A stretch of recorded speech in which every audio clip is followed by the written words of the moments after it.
create a negative dynamic among the bloc's member states.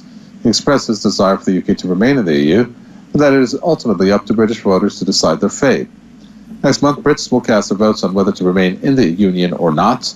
Pro-EU campaigners argue that leaving the bloc would pose an economic risk to the country and result in trade barriers.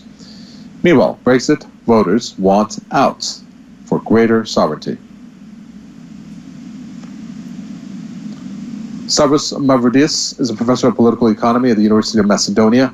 Joining us, Stavros Mavroidis, the way that the German foreign minister is voicing concern almost makes you think that there's something that he knows that leads towards the UK leaving the bloc. I mean, is there something that is going on behind the scenes? Because the European Union has come out and said, you know what, we don't have a plan B if the UK leaves.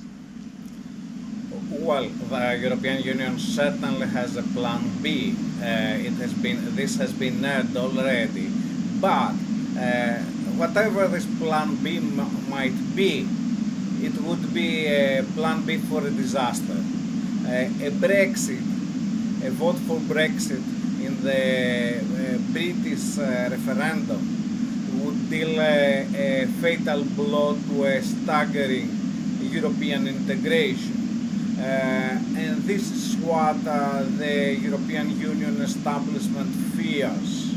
They fear particularly the widespread popular rejection of the EU. Keep in mind that wherever a process of the European integration, for example, the enlargement or several other processes have been put to popular vote, they have been rejected, and for good reason, because the European Union project is profoundly undemocratic and anti-popular, imposing austerity and poverty to people for the benefit of European elites. And for this reason, the European establishment, and particularly Germany, fear very much the outcome of the British referendum. Do you think that UK coming up with the vote in a month is going to vote to stay or not, given the news that is coming out from the UK? How do you see it? Well, if it were without the pressure, the continuous pressure, the blackmail that is being thrown in the debate, in my opinion, the British people would vote for Brexit, for leaving the European Union. However, there is concerted pressure from both the British establishment, the chiefs of staff, of military staff, have gone out and said that there would be national defense problems. The city has gone out and said that we'll lose our profits.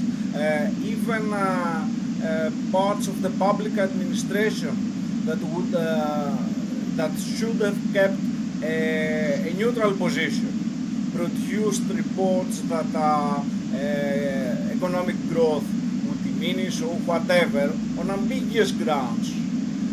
So there is a lot of pressure from the British establishment, from the EU, and interestingly coming from the US also. Obama, the US president, is campaigning for Britain to stay. And now this is a curious thing, because the US wants a weak European Union, but it appears it wants also a unified European Union. Weak but unified. Weak, anti-popular, but unified.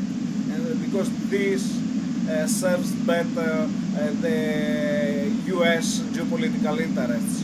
So a lot of pressure is being put on the British electorate. Now, despite this pressure, the outcome is obviously unclear. So for this reason, Steinmeier intervenes. We appreciate that. Thank you. Stavros Mavroidis, professor of political economy there from the University of Macedonia. Thank you. That is where we look at the top 5 headlines. Thanks for tuning in.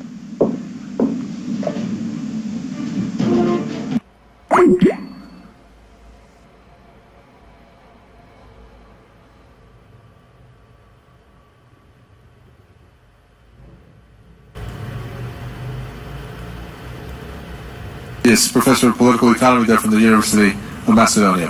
And that does it for a look at the top 5 headlines. Thanks for tuning in.